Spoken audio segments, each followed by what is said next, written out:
میں اس کو یوں کہہ سکتا ہوں کہ یہ میرا الزام ہے. آپ کہہ سکتے ہیں کہ یہ الزام لگا رہا ہے، ایسی بات نہیں ہے کہ میرے پاس ثبوت موجود ہیں. اس کے باوجود یہ کہتا ہوں کہ بزنس کے لیے یہ بات شرط نہیں ہے، الیمین والا مسئلہ نہیں ہے، میرے بزنس کا مسئلہ. اگر تو ہے میرے بزنس کا مسئلہ، اس کا طریقہ کار آپ کسی بھی عالم دین پورے پاکستان میں پوچھ لیجئے کہ جب کسی کے بزنس میں کوئی مسئلہ ہو اس شخص کو بلایا جائے کہ آپ کا بزنس غلط ہے، آپ مجھے دکھائیں. اگر اس کو نہیں بلایا جاتا تو اس کا بزنس دیکھا جائے. ایسا نہیں ہوتا کہ واٹس ایپ گروپ سے ایک میسج اٹھایا، اس میسج کو کہیں آگے بھیج دیا اور انہوں نے فتویٰ دے دیا کہ یہ حرام ہے. پہلے اس سے بھی پوچھا جائے کہ آپ کا کیا بزنس ہے.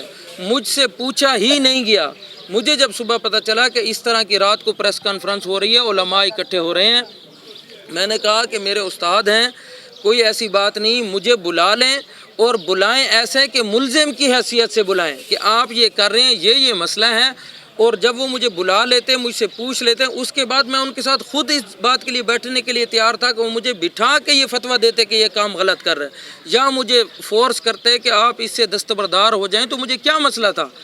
لیکن میں نے میسیجز کیے کہ خدا را مجھے بٹھائیں. جس کے بارے میں بات ہو رہی ہے اس کو علم ہی نہیں ہے. اس کی ویب سائٹ جو 20 علماء حضرات بیٹھے تھے، ایک نے بھی نہیں دیکھی ہی نہیں ہے کہ ویب سائٹ ہے کیا. میں اپنے آپ کو بزنس کے بارے میں بتاتا ہوں. اس کے بعد جب یہ سب کچھ میری نہیں مانی گئی، مجھے یہ امید دلائی گئی کہ جب ہمارا اجلاس ہوگا آپ کو بلا لیں گے. اس وقت بھی نہیں بلایا. لیکن مغرب کی نماز کے بعد اجلاس شروع ہوا، میں بھی پہنچ گیا. جس جگہ اجلاس ان کا شروع ہے میں باہر کھڑا ہوں اور باہر کھڑا ہو کے کہہ رہا ہوں کہ مجرم حاضر ہیں. اگر آپ کو لگتا ہے کہ میں مجرم ہوں، کہ میں حاضر ہوں، مجھ سے پوچھا جائے نا، جس کے بارے میں مجھ سے پوچھا جائے. فتویٰ ایسے تو نہیں دیا جاتا کہ آپ پتہ ہی نہ ہو اور اندازے کی بنیاد پر. پھر اس کے بعد جو باتیں کی گئی وہ اندازاً کہ ایسے کیا ہوگا، یہ یوں کرتے ہیں. بھئی مجھ سے پوچھ لیجئے اور اس کے بعد بے شک فتویٰ دیجئے، مجھے قبول ہے، کوئی مسئلہ نہیں ہے.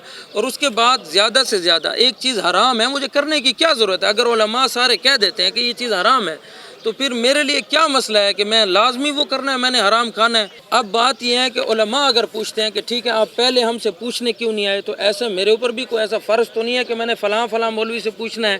میں نے بھی اپنے علماء سے پوچھا، میری ٹیم میں میں نے مشاورت کی. مشاورت کرنے کے بعد انہوں نے اسی بنیاد پر مجھے بھی کہا کہ آپ یوں ویب سائٹ چلائیں. اور میری ویب سائٹ اگر کھول کے دیکھی ہوتی تو اس کے اندر یہ موجود ہے. یہ میں آپ کو دکھانا چاہتا ہوں جس بنیاد پر انہوں نے فتویٰ دیا. میں نے پہلے یہ لکھا ہوا ہے ویب سائٹ کے انٹرنس کے اوپر کہ کوئی بھی نیا داخلہ جو چاہے آپ خود کرا کر لائیں، یا جسے آپ نے داخل کروایا وہ آپ کا اس کے ساتھ عمل دخل ضروری ہے. یہ ایک شرعی مسئلہ ہے جو میں نے علماء سے پوچھا. اس کے بعد میں نے یہ سارا لکھا کہ اگر آپ کا عمل دخل نہیں ہوگا تو یہ آپ کے لیے شرعاً جائز نہیں ہے. 2 فروری سے جاری ہے اور اس کے اندر یہ سب کچھ لکھا ہوا ہے. اچھا، اگر یہ لکھے ہونے کے باوجود میں یہ سمجھتا ہوں کہ یہ حلال ہے، اگر آپ کہتے ہیں کہ نہیں یہ حلال نہیں ہے، حرام ہے، تو میں آپ کا شاگرد ہوں. میں کسی دوسری دنیا کا بندہ تو نہیں ہوں. جامعہ نعمانیہ سے 5 منٹ کی مسافت پر میرا گھر ہے. اور جتنے بھی عالم دین بیٹھے تھے یہ مجھے ایک فون کریں کہ بیٹا آؤ، اور آنے کے بعد مجھے کہیں کہ یہ کیوں کر رہے ہو، یہ نہ کرو. میں دستبردار ہو جاتا. میرے لیے 60-70 لاکھ روپے علماء سے زیادہ نہیں ہے، قربان کر دیتا. پہلے لوگوں کو اتنے نقصان ہوئے ہیں تو کوئی اتنا مسئلہ نہیں ہے، ایک اور نقصان ہو جاتا. آخرت مجھے عزیز ہے، مجھے علماء عزیز ہیں. لیکن یہ مجھے جو لگتا ہے یہ سارا اسی بنیاد پر کیا گیا کہ یہ الیمین کی وجہ سے.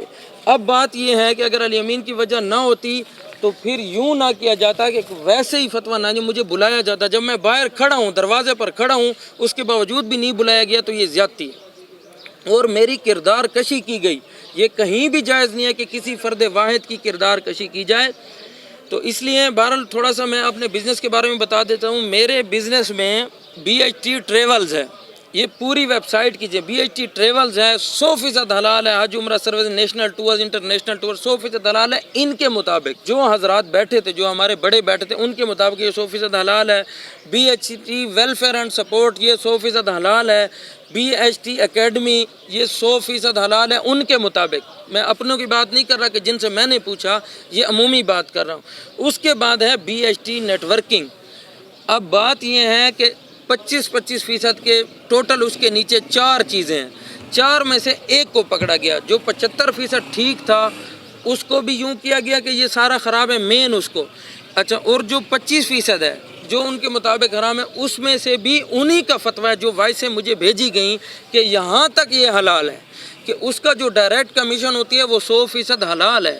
اور اس سے جو انڈائریکٹ کمیشن ہے اس پر شبہات ہیں، تو اگر مجھے کہا جائے کہ یہ سارے مجھے سمجھا دیں تو میں انڈائریکٹ کمیشن ختم کر دوں، مجھے کیا مسئلہ ہے؟ مجھے تو کوئی اعتراض نہیں ہے، میں نے ایک سلسلہ چلانا ہے، میں اس کو حلال طریقے سے چلانے کے لیے تیار ہوں، لیکن اس طریقے سے کردار کشی کر کے اگر کوئی مجھے بلیک میل کرے گا تو یہ مناسب نہیں ہے۔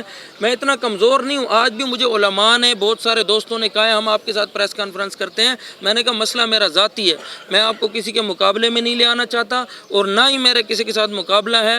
آج بھی یہ علماء میرے سروں کے تاج ہیں، لیکن چونکہ ایک میری کردار کشی کی گئی، جگہ جگہ میرے خاندان میں، میرے رشتہ داروں تک یہ بات پہنچی کہ آپ حرام کام کر رہے ہیں، تو اس کے بعد میرا جواب دینا حق بنتا تھا۔ اب یہ سوال پیدا ہوتا ہے کہ آپ ہمارے پاس آ جاتے، میں تو آ گیا تھا۔ اگر کوئی مجھے کہے کہ آپ جو ہے، مجھے ایک دو دوستوں نے بھی کہا بھی ہے کہ آپ علماء کے پاس اب چلے جائیں، میں نے کہا میں جب گیا تو مجھے قبول نہیں کیا گیا، اب جب میری کردار کشی ہو گئی، میرے کپڑے اتار کے اس کے بعد آپ کہیں کہ چلے جائیں، اب چونکہ جس طریقے سے مجھ تک یہ بات پہنچی ہے اس طریقے سے میں پہنچا رہا ہوں، اس کے بعد میرے لیے کوئی مسئلہ نہیں۔ اب رہ گئی بات یہ ہے کہ محفل جو ہے وہ بھی BHT کے زیر تمام ہو رہی ہے۔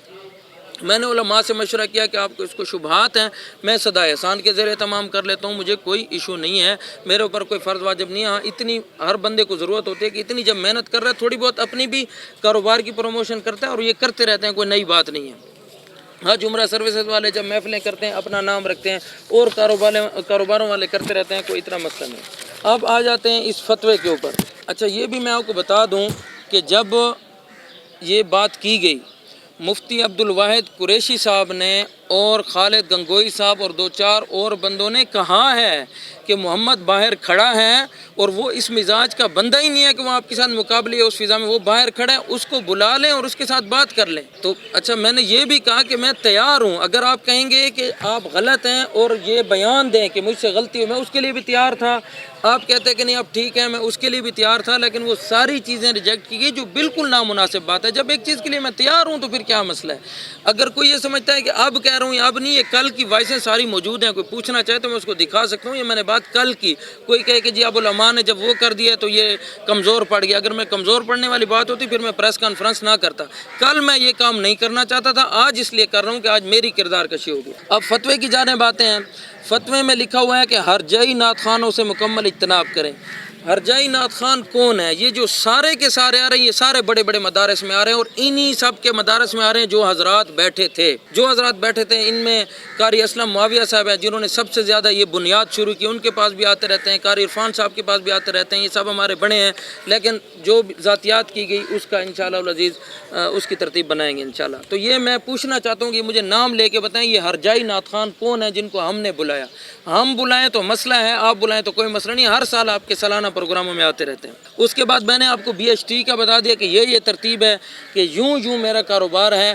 اب بھی اگر یہ مجھے کہیں مناسب جگہ پر قاری خلیل احمد سراج صاحب، مفتی عبدالواحد قریشی صاحب، قاری عمیر فاروقی صاحب، یہ حضرات اگر کہیں بیٹھ کے اور مجھے بلائیں یا مجھے کہیں فلاں جگہ آ جائیں اور اس کو جسٹیفائی کرو، اس میں جو غلطی ہوگی آپ مانیں گے کہ میری غلطی ہے، اس کو ہم ختم کرنا چاہتے ہیں، میں اس کے لیے تیار ہوں، کوئی لڑائی کوئی مسئلہ بھی نہیں ہے۔ میں ایک عام سا بندہ ہوں، اس لیے میں نے اپنے ساتھ علماء کو بھی نہیں بٹھایا کہ کسی کی کوئی ذاتی دشمنی نہ بنے، میں اکیلا ہوں اور اکیلا انشاءاللہ یہ جنگ لڑوں گا۔ اب 3 پر یہ کہا گیا کہ ان لوگوں نے ماضی میں پرپال کمپنی کے غیر شرعی کاروبار کو ترویج کے لیے مخصوص حمد و نعت کی تنظیم کو استعمال کیا۔ وہ مخصوص حمد و نعت کی تنظیم کون سی ہے اسے مینشن کیا جائے، اور اس کے علاوہ پرپال کی بات میں آپ کو بتا دوں کہ ہم دنیا دار لوگ ہیں، ہم علماء نہیں ہیں کہ ہمیں پتہ ہو کہ کون سی چیز ٹھیک ہے یا کون سی نہیں ہے، لیکن پھر بھی جو پرپال کے بڑے تھے جنہوں نے یہ کام کیا ان کو تو آپ کچھ کہنے کے لیے بھی تیار نہیں ہیں۔ میں بذات خود ان پر لعنت بھیجتا ہوں جو کسی کے ساتھ دھوکہ کرے۔ جہاں تک میری بات ہے، میری اپنی ذاتی جو انویسٹمنٹ تھی، مفتی عبدالواحد قریشی صاحب نے ایک فتویٰ جاری کیا کہ یہ حرام ہے۔ فتوے کے بعد میں مفتی صاحب کے ساتھ بیٹھا، 3-4 اور دوست تھے، مفتی صاحب کو ہم نے کہا کہ آپ ہماری بات کو سمجھیں۔ مفتی صاحب نے ساری بات کو سمجھا، سوچا، سمجھنے کے بعد مجھے کہا کہ اس پر میں سوچوں گا اور آپ کو بتاؤں گا۔ اس کے بعد چونکہ ہم بندے زیادہ بیٹھے تھے، میں نے مفتی صاحب کو کہا کہ مفتی صاحب مجھے بتا دیں کہ اس میں کیا ہے۔ مفتی صاحب نے کہا محمد میرے ساتھ بڑی محبت کرتے ہیں، انہوں نے کہا کہ اس میں شبہات ہیں، آپ اس سے ہٹ جائیں۔ میری 22 لاکھ روپے کی انویسٹمنٹ کا اکاؤنٹ میں نے 1,06,000 میں اس وجہ سے بیچا، صرف مفتی صاحب نے کہا سے ہٹ جائیں، میں اس کے لیے تیار ہو گیا۔ جب میں وہ چھوڑ سکتا ہوں تو مجھے کیا مسئلہ ہے کہ میں حرام کام کروں؟ اس کو اس کے ساتھ جوڑنا مجھے بدنام کرنے کے لیے زیادتی ہے۔ میں لعنت بھیجتا ہوں اس کمپنی کے ہیڈ پر بھی جو فراڈ کرے، اس کا میرے ساتھ کوئی منسلک نہیں ہوں۔ اب بات آ گئی، اس کے علاوہ بھی میرا سکول ہے، سکول کی ہوتی ہے ایک پروموشن فیس۔ کسی مولوی صاحب نے مجھے یہ بھیجا کہ یہ جو پروموشن فیس ہے یہ حرام ہے۔ ہر سکول کی پروموشن فیس ایک معنی رکھتی ہے جس سے وہ کماتے ہیں۔ میں نے اس کی قربانی دی کہ یہ فتویٰ آ گیا کہ پروموشن فیس جائز نہیں ہے۔ جب میں اتنا کچھ کر سکتا ہوں تو مجھے نہیں ضرورت اتنا کہ میں ایک نیا طریقہ کار کروں۔ اس کے علاوہ جو بھی کمپنیاں تھیں وہ انویسٹمنٹ لیتی تھی لاکھوں کروڑوں روپے، میں نے 1 روپیہ کسی سے نہیں لیا، انویسٹمنٹ ہے ہی نہیں۔ میری اکیڈمی ہے، 3,000 روپے دے کے میں اس کو پڑھاتا ہوں۔ پڑھانے میں اور انویسٹمنٹ لینے میں زمین آسمان کا فرق ہے۔ 3,000 روپے ٹوٹل ہے، میں اس کو پڑھا رہا ہوں انگلش لینگویج کا کورس، اور اس کے بدلے میں یہ کہا جائے کہ آپ انویسٹمنٹ لے رہے ہیں، اس سے بچو، تو یہ کردار کشی نہیں تو اور کیا ہے۔ اس کے علاوہ باقی جن علماء نے دستخط کیے میرے لیے سب محترم ہے، کوئی مسئلہ نہیں ہے۔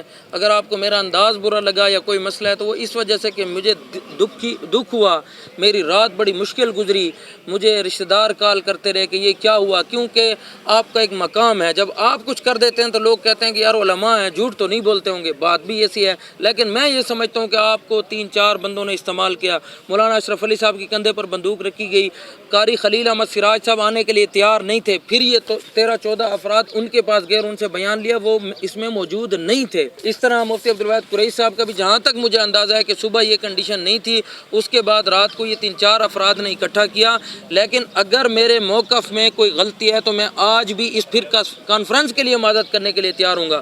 لیکن بات یہ کہ جب میری کردار کشی کی گئی اس میں 3-4 اہم ترین جو نام ہیں، انشاءاللہ العزیز میں پراپرلی اپنا جو، چونکہ میری رجسٹریشن ہو رہی ہے، میری جو ہی رجسٹریشن ہو جائے گی، رجسٹریشن کے بعد میں پراپرلی، کیونکہ میرا ابھی کام شروع ہی نہیں ہوا، ابھی تو شروع نہیں ہوا، شروع ہوگا تو کیا ہوا، تو میں ان کے لیے عدالت بھی جاؤں گا، پراپرلی ان کے خلاف کیس بھی کروں گا، اور اس کے بعد انشاءاللہ العزیز باقی جہاں تک بات ہے، جن علماء نے میرے ساتھ تعاون کیا، جن لوگوں نے فون کیا، ان کا میں شکریہ ادا کرنا چاہتا ہوں۔ اور رات کو بھی جن لوگوں کا مثبت کردار تھا، جنہوں نے یہ سوچا کہ اس کو بہتر انداز سے کیا جائے، اس کو بلایا جائے، میں ان کو اپریشیٹ کرتا ہوں، ان کا شکریہ ادا کرنا چاہتا ہوں۔ اور اس کے بعد بھی کسی حوالے سے انصاف کے تقاضوں پر اگر مجھے بٹھایا جائے، مجھے بلیک میل نہ کیا جائے، صحیح طریقہ کار ہو کہ آپ بیٹھیں، میں آپ کو پوری کی پوری ویب سائٹ کھول کے دکھاؤں، اس کے بعد اس پر آپ فتویٰ مرتب کریں، مجھے کہیں کہ یہ کام غلط ہے، اس کو چھوڑ دو، آپ کہیں گے کہ یہ سارا کا سارا غلط ہے، میں اس کے لیے بھی تیار ہوں، لیکن انصاف ہونا چاہیے۔